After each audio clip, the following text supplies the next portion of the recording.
윤석열 검찰총장 당시에 문재인 정권이 정직 징계를 강행했는데 이 징계가 법원에 의해서 취소됐습니다. 이 과정에서 문 정권의 윤석열 탄압의 실체가 확인됐다고 할 수 있습니다. 법원은 추미애 당시 법무장관이 위법하게 개입을 해서 윤석열 검찰총장 정직 징계를 추진했으므로 잘못됐다 하고 취소 결정을 내렸습니다.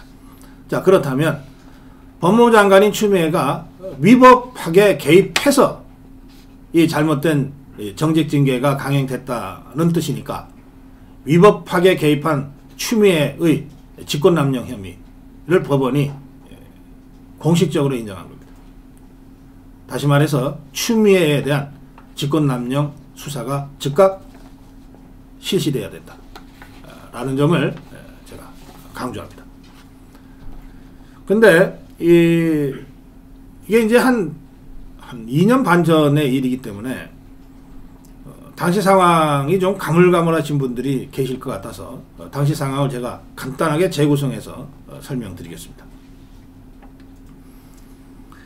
당시에 문재인이는 윤석열 총장이 조국을 수사하고 울산 선거 개입에 관련된 수사를 하는 것을 저지하기 위해서 윤석열 총장 찍어내기를 정권 차원에서 공작적으로 전개를 했습니다. 조직적 탄압을 한 거죠. 그 첫 번째 조치가 윤석열 검찰총장에 대한 정직 2개월 조치였습니다. 이게 추미애가 밀어붙인 거예요. 이것이 추미애 당시 장관의 위법한 개입이었다고 이번에 법원이 판정을 한 겁니다. 그리고 이 당시에 윤석열 검찰총장이 이게 부당한 징계다 그러면서 가처분을 신청했는데 이게 인용이 돼서 정직이 풀렸어요.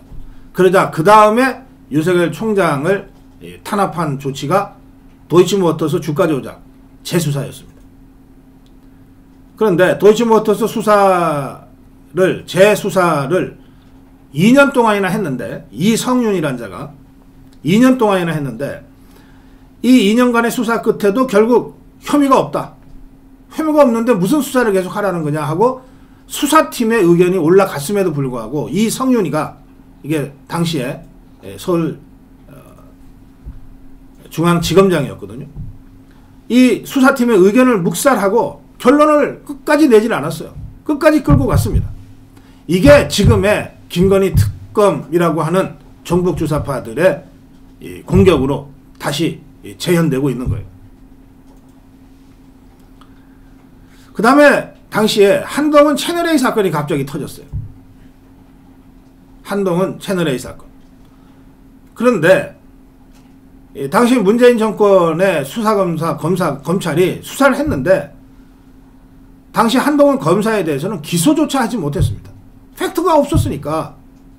그리고 한동훈 당시 검사와 함께 엮였던 채널A의 이동재 기자는 최종적으로 무혐의, 무죄 확정이 됐어요.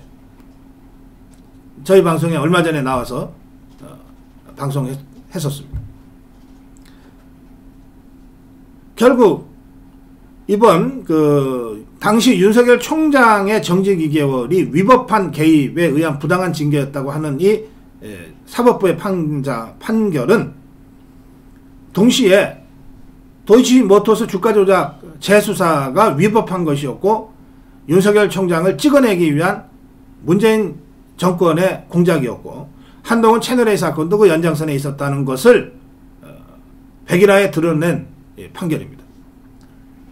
따라서 지금 총선을 앞두고 다시 종북 주사파들이 밀어붙이고 있는 이 김건희 특검, 도이치모터스 주가 조작 사건을 특검하자는 건데 이거야말로 자신들이 2년 동안 윤석열 총장을 찍어내려고 했던 그 공작 수사에서도 밝혀내지 못한 것을 특검으로 다시 해보겠다고 정치 공세를 취하고 있는 것에 다름 아닌 겁니다. 따라서 제가 김건희 특검은 다시 쳐다볼 것도 없다. 오는 즉시 거부권 행사로 종결시켜야 된다. 이렇게 계속 주장하고 있는 겁니다. 자, 다음으로 가겠습니다.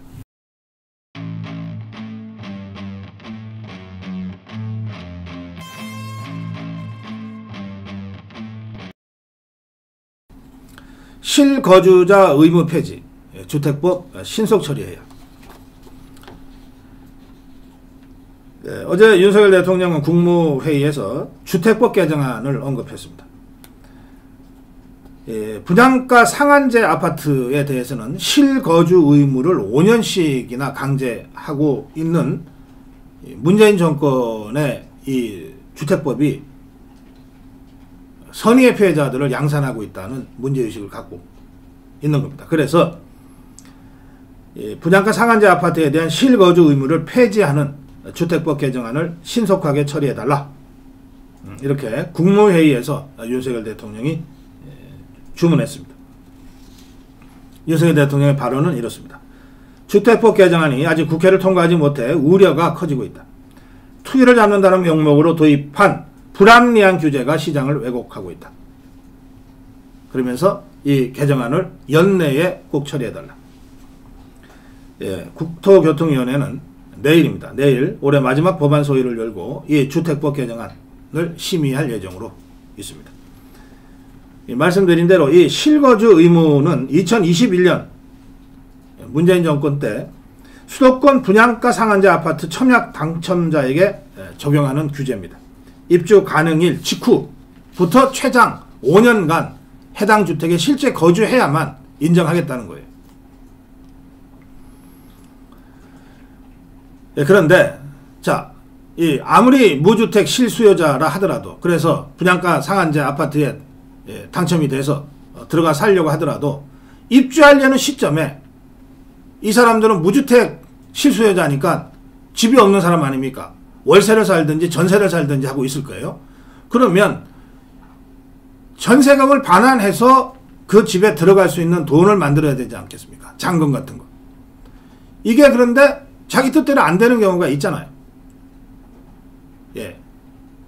임대인이 뭐 딱 시간 맞춰서 다음 전세자를 못 구했을 경우, 이럴 경우에 전세금 반환 지연 등으로 자금 마련이 어려워지게 되면 결과적으로 법을 위반하는 꼴이 되고 심각한 피해자들이 만들어질 수 있다는 겁니다. 실거주 의무가 적용되는 아파트 4만 7천여 채 중에 3분의 1가량이 내년 입주를 앞두고 있어요. 이제 불과 며칠 안 남았어요. 이 주무부처인 원희룡 국토부 장관도 실거주 의무 폐지를 담은 주택법 개정안이 빨리 통과돼야 한다. 당장 이사갈 돈 마련하지 못하는 이사 난민들을 만들어서야 되겠느냐. 이 정부를 무작정 실거주 의무로 틀어막는 것은 결과적으로 선의의 피해자들을 양산할 수 있다. 부동산 전문가들도 이 실거주 의무라고 하는 규정 자체가 집값이 치솟고 투기가 만연할 때 투기 억제를 하기 위해서 도입된 규제인데 지금이 그런 때냐. 오히려 부동산 시장이 너무 차가워져서 정상화시켜야 될 필요가 있는 때 아니냐. 따라서 부동산 이 실거주 의무제 폐지는 최대한 빨리 이루어져야 한다. 이런 주장들입니다.